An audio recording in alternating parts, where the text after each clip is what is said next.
last time I did a tier list on the best decks for Duelist Cup. Here, this tier list. So knowing this and based off this tier list, let's rank the best hand traps for this format too, and the best hand traps to use for Duelist Cup.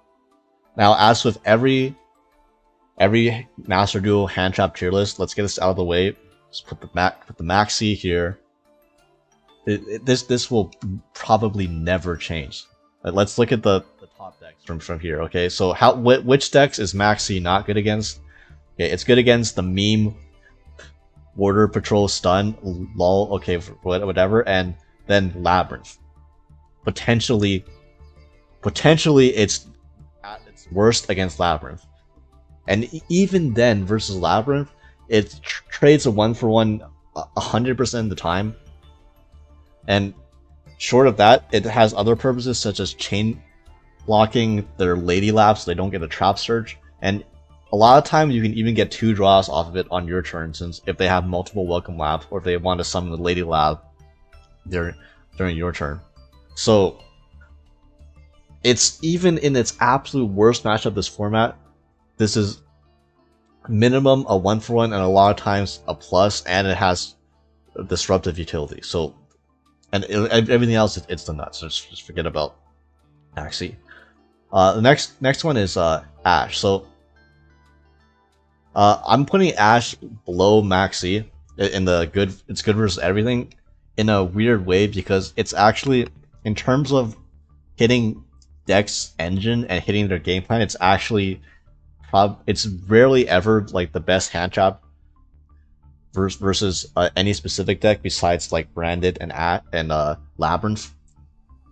And Labyrinth is a tier 1 deck, so, and Branded is also pretty decent, albeit a bit less common. Against stuff like Pearly, you would rather have something like an Imperm, or you even like Valoring their Cats, since it stops both effects, whereas Ashe only stops one effect.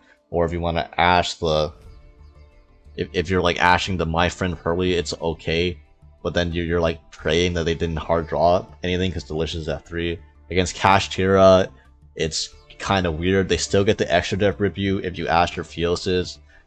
It's funnily enough, Ashe is a lot better in Master Duel versus Cash than it is in the other formats, because the field spell being at 1, and people running Planet Pathfinder, you know, Ashing a Planet Pathfinder just potentially ends their turn, since there's a high chance that they depend on that in order to be able to make a good board. So in that sense, it's not even like bad against its worst matchups. But the main thing about Ashe is not only does it like at least somewhat hit every deck in the game, but it also hits the best non-engine being played. Okay, so first of all, Ashe hits Maxx C just straight up, so that alone almost makes it worth playing for almost any deck. It also hits Thrust, so very popular card right now. So just hitting 2 of the most powerful non-engine in the game straight up right there. And if you're playing something like Kashtira that loses the Book of Eclipse, it also hits Book of Eclipse. So there you go. Ashe just has too much utility right now, and you're gonna wish you had multiple Ashes in your hand. You're gonna wish that you had multiple Ashes in your hand and that you could use multiple Ashes per turn against almost every deck still.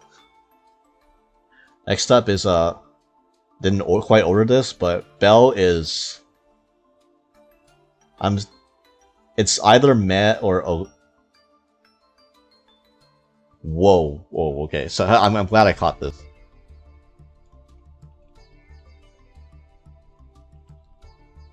Okay, those should be switched. Okay should be above meh. My bad. My apologies. So Belle is, at best, I'd see it as being okay. I might even lower it to meh, because it's, if you look at the top decks, right? It's not really good against most of them. It's good against Lab. It's okay. It's good versus Branded, assuming they don't. The rare circumstances where they have Lost set up first, then it's useless. But if they don't have Lost, then it's really good. And again, against everything else, so Belle is okay versus Mathmech. You hit Super Factorial, which is like pretty good. It's actually pretty good against Mathmech. It's I don't like Belle versus Runic versions because the only really good hit is usually trying to hit the fountain, and not only can they chain block the fountain draw, but also it has the Ash problem where if they draw any single runic spell over the course of their next couple turns after you Belle them, then the Belle literally did nothing. And unlike Ash, you can't really prevent them from getting fountain in the first place. So it's kind of weird. I wouldn't play it if all you were looking for was against runic. And yeah, it hits tier too. It's true, it hits tier. Sometimes they can chain block it, but usually it's decent against tier. It's just tiers.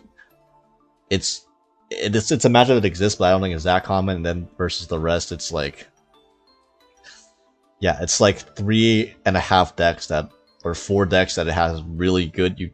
Belle has really good utility against, and then, but most of the decks, it's like I would not suggest running Belle this meta, like even among your first 6 hand traps, just because it's not good. It's good against one of like the best 5 that, like 2 of the best 20 decks in the game, or like 2 of the best like 10 decks in the game. So it's like, I mean, the funny thing is, right, you can Belle the add back off Curly if you have a Kaiju, but then you're expecting on belling, having Belle plus Kaiju for the Noir, for the My Friend add back. That's like not really, that's not like a real interaction you should go for. Speaking of interactions you shouldn't go for, if you're running Chaos Hunter, yeah, I don't want to be mean. I think there are worse hand traps on this list than Chaos Hunter, but like, so the theory is with Chaos Hunter, right? It's the best against Dragon Link, straight up. Like if you summon Chaos Hunter to a Dragon Link Striker Dragon, then they can't play the game as long as Chaos Dragon is on the field. No Bystials, no Baby Dragons, no Levianeer. Yeah, it's pretty rough. And then Cash, is it okay against Cash? It's okay, I guess. It's kind of weird because only if you're going first, because obviously they could attempt to like crash into it if it's any turn besides turn 1. And then it's like not good against anything else. I don't really think it hits anything else besides exactly Cash and Dragon Link. So that alone, it's awful coverage, first of all. And second of all, this is going to be a common trend along like a few hand traps I mentioned. Because thrust is in the game now, this is very risky because it turns on your opponent's thrust for like the good effect. It's not just them setting a trap like impermanent for the next turn. They can add a spell from their deck if you Chaos Hunter them. So even against Dragon Link, if Dragon Link is on thrust, which some of them are because Kashtira is, one of their harder matchups, so it's an Alta Kashtira. But if they're playing thrust in that case, then they could thrust for a talents and just take your Chaos Angel, and then not only did it do nothing, it actively hurt you. You just lost, like, you just pitched a card in hand, and now you gave them a free body to link with, and you are the one that, if you were somehow running Bystials, your Bystials are turned off now. So it's low impact against, so only good against very few decks, and then it has the potential to even backfire to where you probably don't even want to summon this most of the time if it's not against exactly those. Yeah, that actually stops. I'm actually moving it down. This is not. There's like one other deck that there's one interaction where if you're playing Sprite and if you get shifted, you can Mannequin Cat back the shifter and then get Chaos Hunter back, and this is good. That's good against the shifter decks because versus Cash, Chaos Hunter, and you get them a monster on field to prevent them from being able to summon their Cash monsters, at least in main phase 1, without crashing it. And against Flu, Chaos Hunter just... Normally you can't really summon Chaos Hunter against Flu because they don't special summon, but if they shifter you, then Chaos Hunter just owns them. It turns off an entire engine, but shifter's at 2. So don't don't play it in Sprite for that interaction, especially like in the best of one format. Contact C.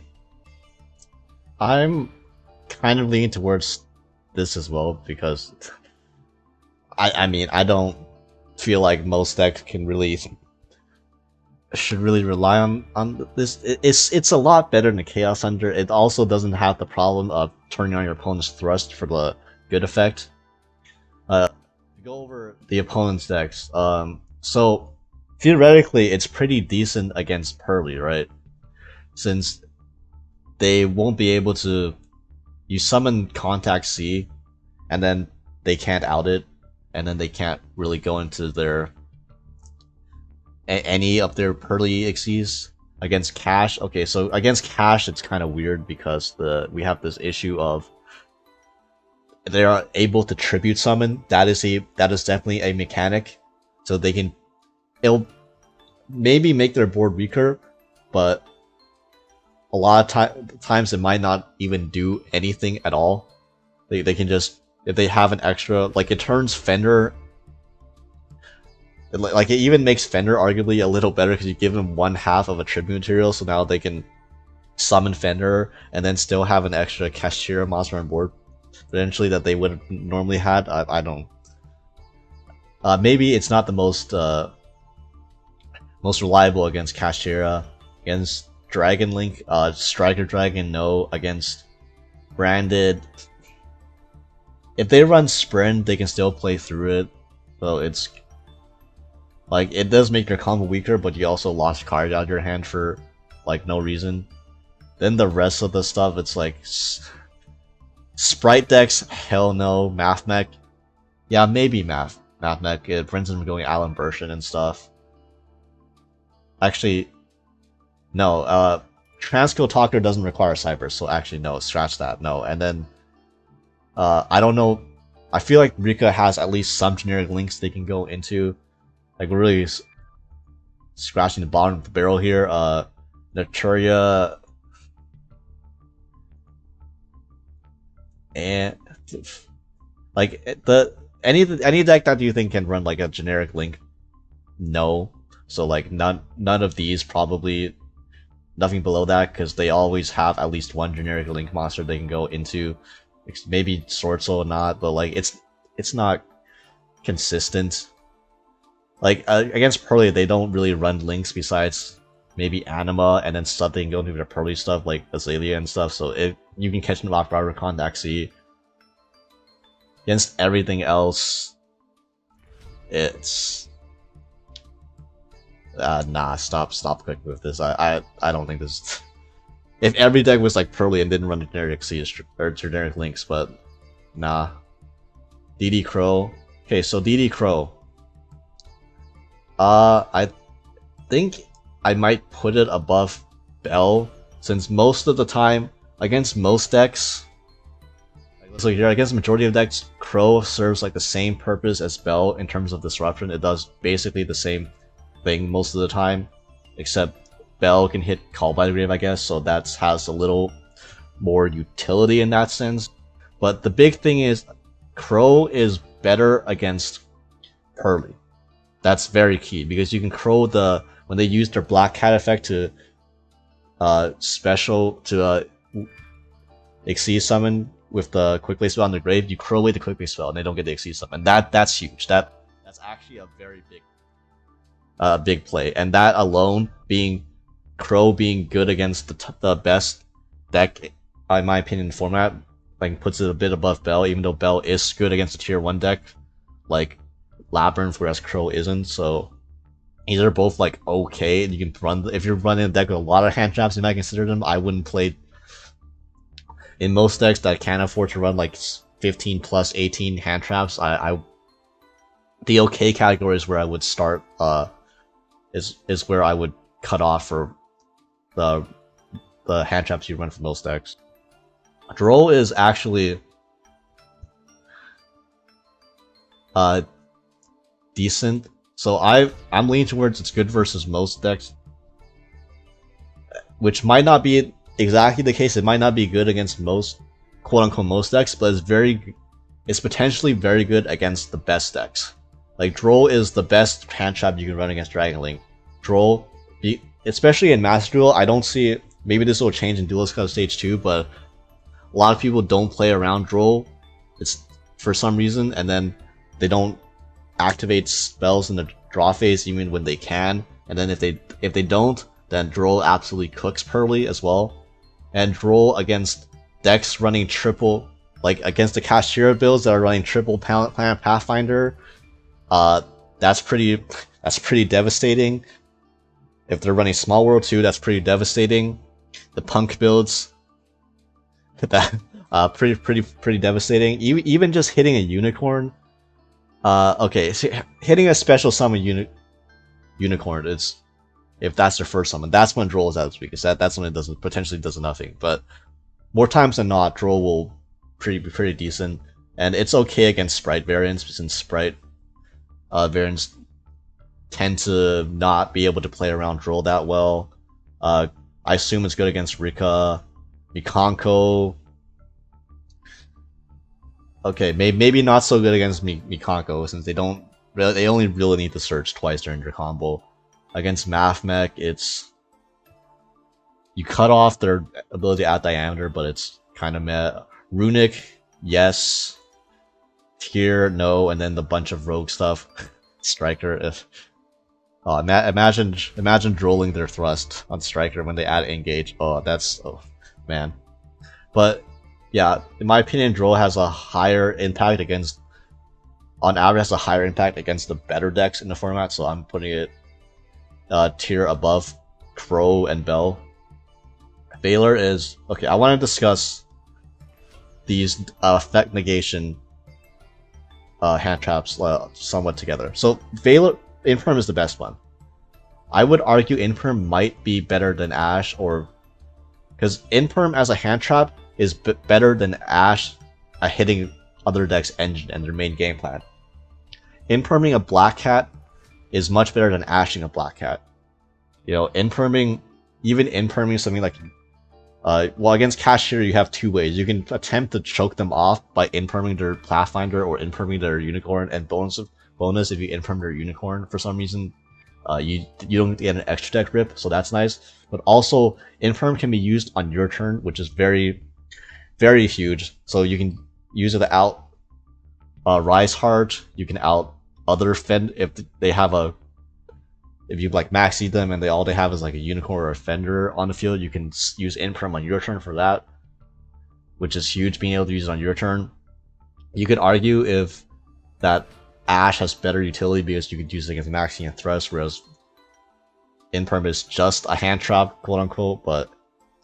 And it's certain matchups like Lab, Ash is much better, and against Bandit Ash. So yeah, I could go either way, but infirm is definitely among, I think, one of the 3 best hand traps in this format. And if you have room, heavily consider running infirm in your deck.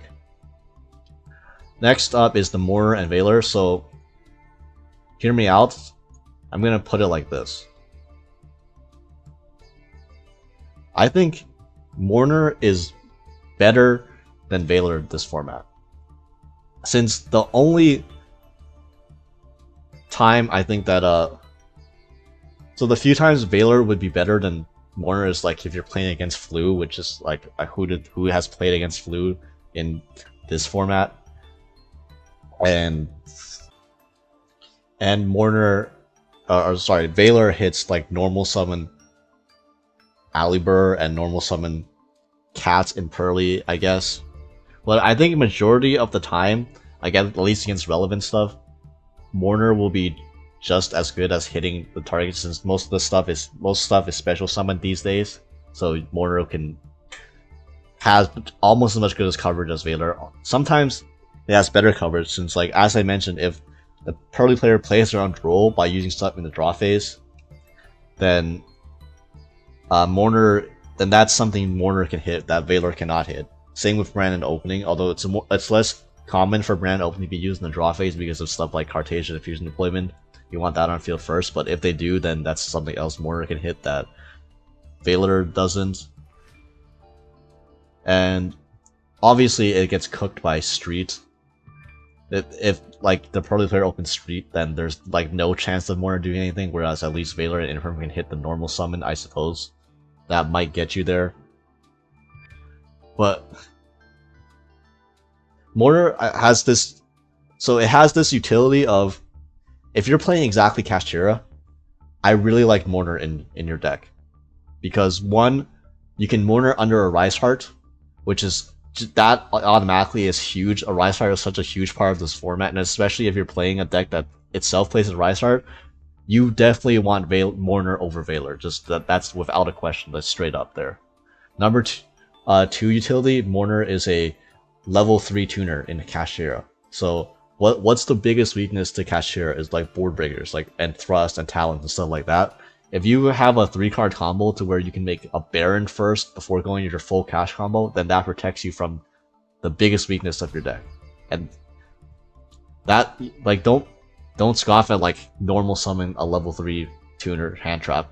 That's oftentimes the correct, more often than not, that is correct to do that play if it's available to you. And number 3 is Mourner can be used on your turn. So there are certain board states where it's like Shangri-Ira summons like I don't know, if you like impermed a, let's say, a Rise Heart and they couldn't get to a Rise Heart and they have to only have a Shang summon of Kashtira as their disruption, you can Mourner that, whereas you can't Veiler that because it's on your turn. Well, by the way, for TCG people, Master Duel uses the OCG rulings hand trigger, so Mourner is a quick effect. So Mourner is way better in Master Duel than it is in TCG, since you don't have the problem where it's like if your opponent makes IP and then they summon Unicorn off it, for example. In TCG, Mourner would be Chainlink 1 and Unicorn would be Chainlink 2, and that wouldn't do anything. In Master Duel, Mourner would be Chainlink 2, and Mourner can negate the Unicorn summon off IP. So by extension, it can also negate stuff like Guardian Chimera, which is, albeit less common, but that gives a real utility being able to use on your turn, whereas in TCG, it's pretty much just didn't really have much utility on your turn. But yeah, this is I think among these three, it goes Imperm, Mourner, then Veiler, this format, and each in a 1-tier difference from each other. And Gamma. So a lot of things to talk about Gamma. I think Gamma is still...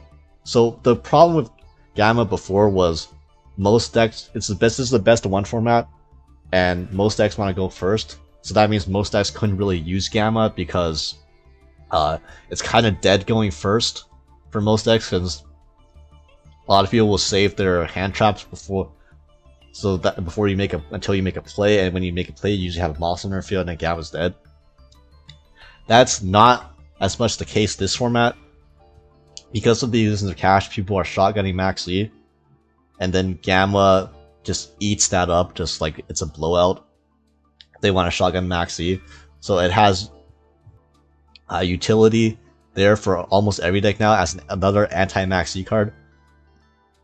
And even among the top decks, a lot of the best decks take advantage of Gamma regardless of when they use Maxx C.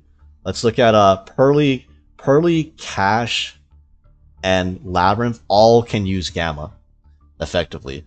Pearly, again, if they don't shotgun Maxx C, they will Maxx C you on your first quickly spell most likely, and that's when you can get them. They can also try to Ash My Friend Pearly if you hard draw that. That's another way to bait out Gamma. You can't. I mean, Pearly doesn't really make use of Gamma as bodies as well as other decks, so maybe it's basically just like another Call by the Grave. But again, cool, more outs to Maxx C, and then it's obviously okay. I'll talk about Gamma going second too. It's there's more to talk about that as well. But Kashtira, Planet Pathfinder. This is the Gamma is the alternate Planet Pathfinder protection, and obviously Labyrinth, they can just set their welcome Labyrinth to set their trap, and then if you try to Ash them, you get cooked by Gamma. Dragon Link, well, Dragon Link is going to run Gamma anyways because of the Black Metal Dragon, the Meteor Black Dragon package, but now it makes their chaos spaces and their quick launches really, you kind of don't want to risk even trying to Ash or Maxx C those. And so even stuff like Math Mech and the the sprite decks can actually make use of the level 2 Gamma more than the driver and the synchro part. But yeah, be wary of Gamma. Gamma is in the meta right now for decks going first even. And then going second, it's just as impactful as Infirm, even more so than Infirm most of the time.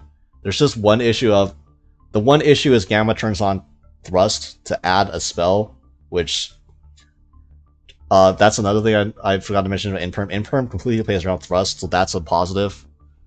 Whereas Gamma gives them the best Thrust effect, but also it is still the most impactful hand trap. So I still think if you're a deck that can already take advantage of Gamma, 100% run Gamma. Like you will be able to use it on your turn and your opponent's turn whenever you draw it. So yeah, I'll put it on the high tier.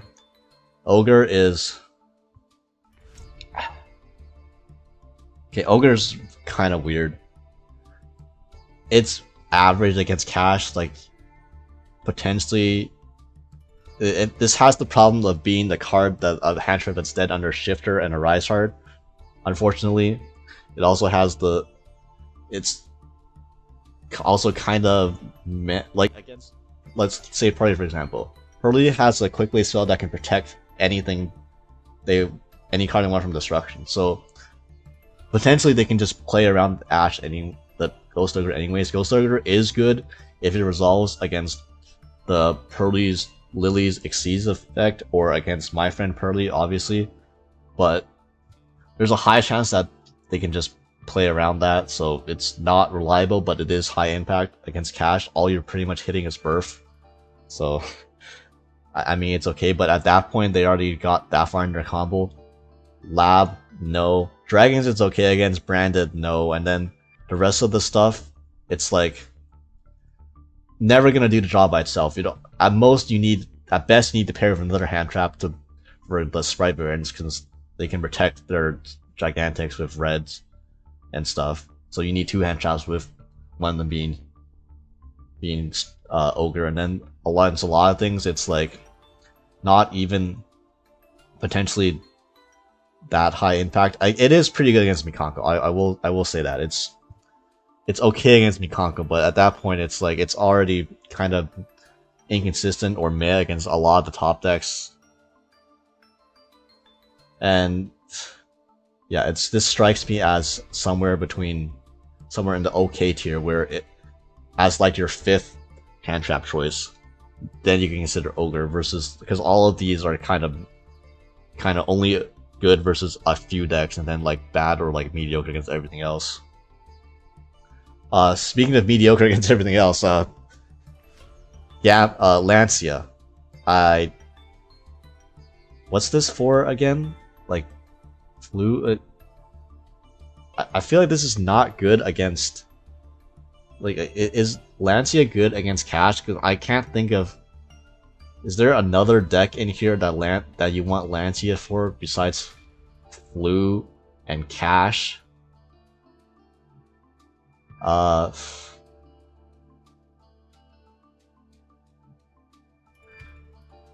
guess it's funny. It's like a Chaos Hunter against dragons that that doesn't turn on their thrust. So in that sense, you can put it above Chaos Hunter. I wouldn't put it much higher than that. I might as well just put Phantasmic here right now. But look at how many Link decks there are. Okay, you gotta get down to Dragon Link, and then Sprite, and then there's a bunch of non-Link decks. Like this is about like a quarter of the decks that Phantasmic works against. So I guess that makes it better than Chaos Hunter and Lancea, I guess. But yeah, these are all cards I wouldn't really seriously consider. Bystials. So this is weird. This is like one of the formats where I think Bystials are decidedly worse than Crow and Belle are, since The Crow and Belle can being able to hit non-light and dark cards monsters is big. As I mentioned, Crow hitting the Per Lily is a huge interaction. Belle being much more impactful against Labyrinth and is a big deal since Labyrinth is one of the best decks. I think it's I think that's more impactful than like banishing a furniture. It is. Bystials are better against, say, Dragon Link and Brand Despia for sure. And it's better versus Mathmech, although honestly if you Belle their Super Factorial, it's honestly good enough most of the time anyways. There's just not, since with Tier out of the meta, and most of the time the things you're going to be hitting with Bystials are like 1-for-1ing against Dragon Link, which, I mean, Bystials are okay against Dragon Link, but also they're gonna if you're not yourself playing Dragon Link, the Dragon Link is gonna win the Bystial war eventually, and they have all the regain stuff. So here's a way to put it: Bystials are pretty much only good against the decks that themselves also run Bystials plus Tier. I don't know how much you want to prep for Tier and Mathmech, but against Bystials, or against Dragon Link and Branded, they also run Bystials, so their Bystials are gonna help them play through your own Bystials. If that makes any sense, probably doesn't. I think it's just decidedly meh versus okay. It's just not being a high impact hand trap against the best 3 decks is something that I would not if you're not good against the best 3 decks in the format, I would not really consider using you unless it's part of your engine. So basically, Dragon Link and Branded 2 of the 3 can play Bystials. Everything else I think should avoid playing Bystials. Nibiru is actually, so it's kind of weird. I don't think Nibiru is very good against Cash. I don't think people are going to play around Nibiru since I don't think Nibiru is good against anything else besides Cash. I'm gonna be honest with you. Against Dragon Link, any half-decent Dragon Link player can make seals early, especially with the Black Metal Dragon package, and then if they have seals up before you have a good Nibiru on them, then Nibiru actually just actively doesn't do much at all.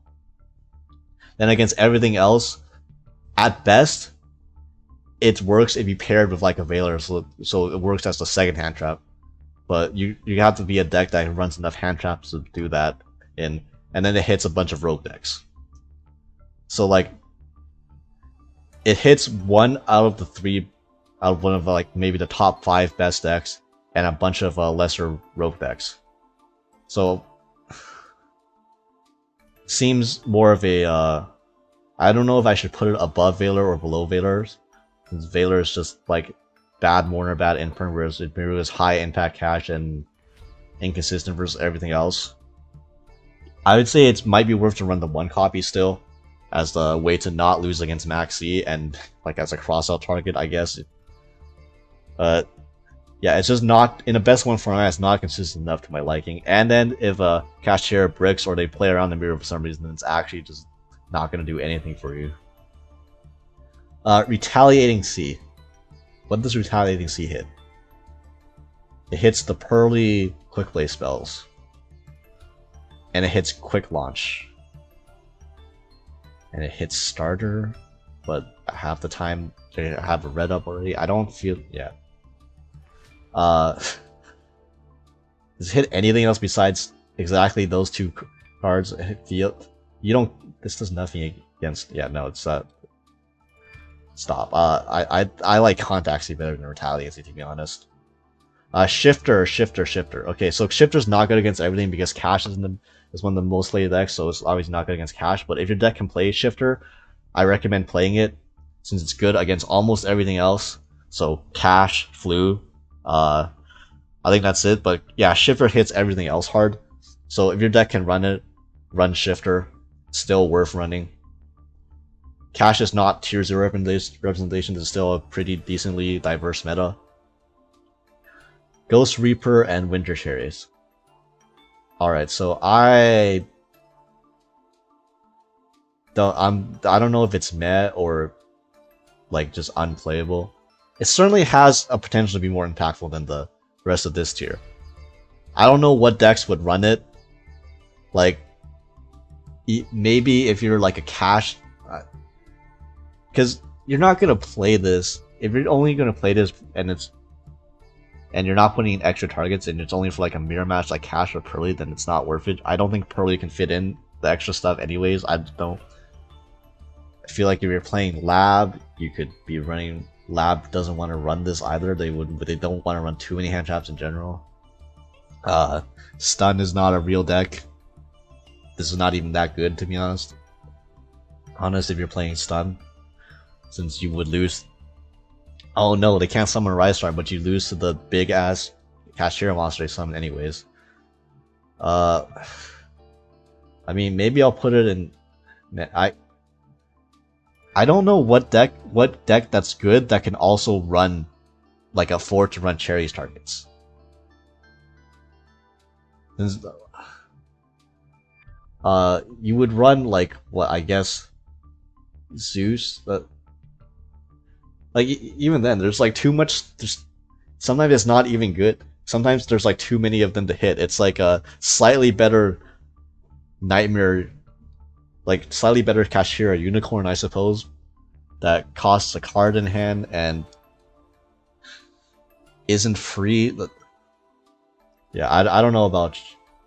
I feel like this is probably not worth running for most decks, and if there's a deck that's worth running this for, it's probably not among one of the best 15 decks of the format.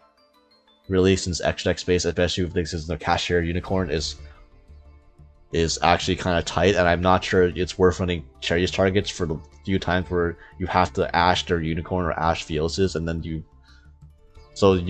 lost a card out of your extra deck, and you're already running Cherries targets. It's, yeah, in my opinion, maybe I could be wrong about this. I'm not sure about Winter Cherries. This is always a hard card to judge. I was completely wrong about this.